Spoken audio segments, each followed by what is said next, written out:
Hey everybody, thanks for watching Aim for Survival. Today we're going to be talking about 5 items that are commonly left out of your bug out or adventure kits. Stay tuned.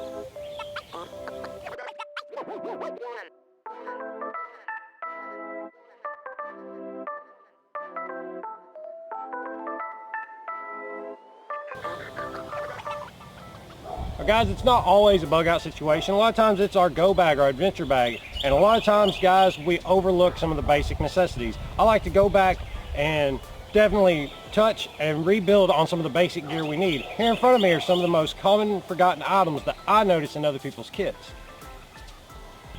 First things first, first aid, guys. You need a first aid kit. This here is a Be Smart Get Prepared first aid kit. We did a review on this product in the past. Check it out. However, I want to go ahead and tell you that accidents do happen, and you do need the little things time to time, probably more often than not. However, we want to set ourselves up for success, and guys, accidents happen. They've happened to me, they happen to my friends, they happen to all kinds of people, and that's the difference between fun and adventure and an emergency survival situation.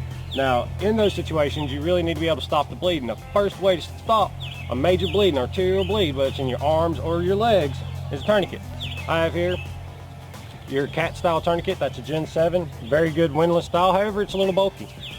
Next we have TK4. This one works very well. You can get the T4L, which is a little bit longer, I believe, or you can go ahead and get something like your cat's tourniquet, guys. You definitely want to get the good stuff. You definitely want to practice, and you definitely want to get training. Seek professional training when it comes to applying tourniquets. Group of Tactical Response has a very good program. Their Immediate Action Medical, can't say enough. Wonderful class. You will have fun, guys, I promise you there. But next, once you stop the bleed, now you got to pack the wound and apply pressure, and you can do so and use pressure bandages, guys. Now this is kind of bulky. You know, you might want a little extra something else in your pack, so you can improvise. You can make your gear much more multifunctional. Here we have feminine pads, guys, very useful. You can use these for anything as far as bandages, compresses. You can line your shoes with them to help with blistering. Definitely make a cooling cover, adding water to this and adding it onto swelling. Very useful, very, very useful. Again, anytime you're dealing with blood, you definitely want gloves and some sanitary wipes. You want to clean an area, a wound, and again, these are multifunctional. That's the best part about this kit. All these items fit into this little bag here. Most of these would, and boom, you have yourself an improvised first aid kit. Add something like this, you got your bases covered. And again, this is just the first item I've seen left out of people's kits.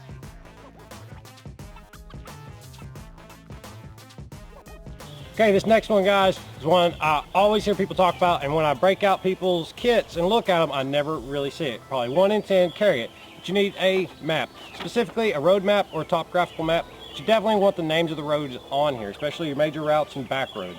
Now, why is this important? Well, guys, most bad situations occur when something simple becomes something complicated, and a road map can help you smooth those wrinkles out. Guys, your cell phone won't always be there. It may die. The cell phone towers may be down. It may not be able to get service. Now, in those situations, an old school map will help you out. Knowing where you are relative to a position, find a crossroads where 2 roads meet, you know exactly where you are. You can use simple directional aids like the sun. You can then determine whether to go left, right, or forward, or back. And again, a map will help you prevent waste of time and energy. Now, this is a state map of Tennessee, right, country boy. However, more importantly, you need a regional map. This here is one of my county, and it shows all the little roads, not just the big interstates, highways, byways. This shows the back roads and the waterways. It's very important, guys, to know where you are and how to get where you're going and alternate routes in between. Okay, third up on our list of the most forgotten bug out items, we just covered the map, but you really don't have a complete picture without a compass. Guys, I know it is intimidating at first to try to learn a compass, but once you get going, get started, it is very, very simple. You really take your map, align the compass with north, figure out where you're at, where you're going, turn the compass, get your bearing, know your heading, and that's it. Now, that's a lot of terminology, and there's no big deal on that. If you have a simple road map and you orient it to north, figure out where you're at, what crossroads you're at, you can now determine whether you need to go west, say left, or east, go right. At this point, you can help yourself. Now, I want to talk about the compasses, and I want to explain that you don't have to have a $60 compass to do this. So right here, I do have a very common base plate compass. Guys, this does glow in the dark. It does have an adjustable bezel so that you can orient this and then direct yourself along a route of travel. You don't necessarily need all the bells and whistles, but with that said, this definitely has some nice ones. You do have your scale guides on the sides here, both in kilometers and miles. Very useful. You do have a magnification glass. Very useful in reading the small spots on a map, but more importantly, you could also use it along with sunlight to make fire and ignite tinder. So again, guys, you don't have to spend 60 bucks. This one comes in under $15, has a lot of neat features on it, but let's say you don't want to spend even that much. There are options available. What I have here is a much smaller version. Now, while it doesn't have an adjustable bezel, you don't necessarily need it if you're just using road map and general bearings. Guys, headings are important.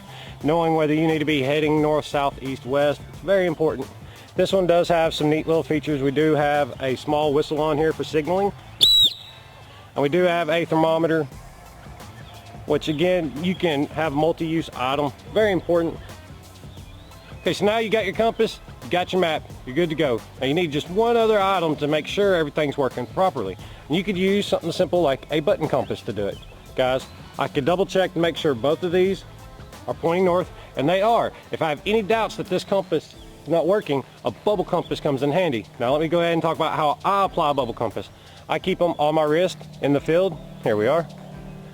What this helps me do, especially when I'm on a waterway kayaking and I can't stop reaching my pack, risk losing or damaging good gear, I'll look at this and I can get a general idea of which direction I'm heading. Again, before I start my trip, I want to make sure all my compasses do point north and I know where I'm going accordingly.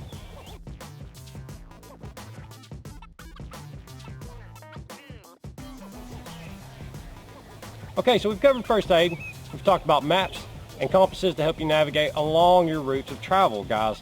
And again, this don't have to just be a survival bug out situation, it could be for adventure, and this one is very important, guys.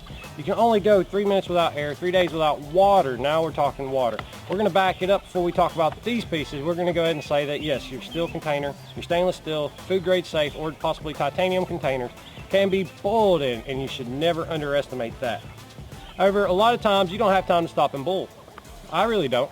Maybe it'll give away your position. Maybe it's against the law. And again, like I said, if you're in a non-passive environment, guys, if you're in a dangerous situation, you might not want to make fire at all to begin with to give away your position, like I said. However, we do have a couple quick options. I do have your Sawyer Mini. This is a ceramic filter and a pouch, so you have an additional container. It is said that this will filter up to 100,000 gallons of water if you push clean water back through it in the reverse method and clean that filter out. So again, that is a great option. It's a step well above using your bandana. Again, a bandana is a great idea. However, disinfection pills are very good. I do have and trust the Aqua Tabs. These are those little chlorine tabs that make your water taste horrible. But guys, guess what it does? It disinfects. We just did a video on containers and disinfection. It's very important to drink clean water.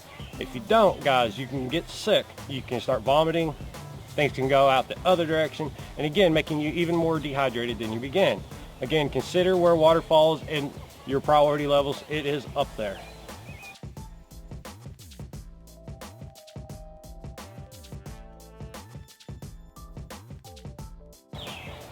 Okay, now this last item in this 5 forgotten bug out items is knife care. Guys, how do you keep that blade sharp in the field? Now, of course, you could always go with something awesome like this Lansky box sharpener. This is one that I really enjoy using, and I use it at home. But again, I don't necessarily want it in my backpack. It does offer several different options, having a sharpening stone and a ceramic stone. And these are very, very useful. However, you might not want to carry this in the field. I do have an option that's just as good, and that is your Lansky multi-edge sharpener, the Quad Sharp. So bringing you in for a closer look, we do have the multi-angle Quad Sharp. Now, there's some features on this that I really enjoy having. And again, we do have a 17 degree, a 20 degree, a 25 degree, and a 30 degree sharpening surface along with the ceramic edge up top. That is great for touching up your edge. But again, let's talk about what these angles are for. Your fillet knives will be more of your 17 degree angle. Your survival bushcraft knives will be more of your 20 to 25. Last but not least, your larger hammering objects such as small axes will work very well in the 30. And again, you can take this and hone your blade with a ceramic edge to take out those little nicks even further. So again, the Lansky works good. It's not everybody's favorite choice. Again, You definitely may have to reprofile your edge just a little bit to make it work for you. Know the angle on the blade if it is one you carry all the time. However, I want to talk about one other piece of kit, and it is very small, coming in about half the size of an ink pen. We do have a collapsible hone. So what we have here is a collapsible hone. We do have a tapered end and a full rounded end up here. This one does have a locking screw piece where we can lock it in when we use it. Where this is useful, especially this end specifically, you can take it and again knock off any of those rough edges on your knife, keep it much sharper in the field. However, why would I want to carry this and not just the quad sharp? It's the other end of it. This tapered end right here works great for saws and those little grooves on serrations. So again, it's just a couple options to help you take care of your tools in the field.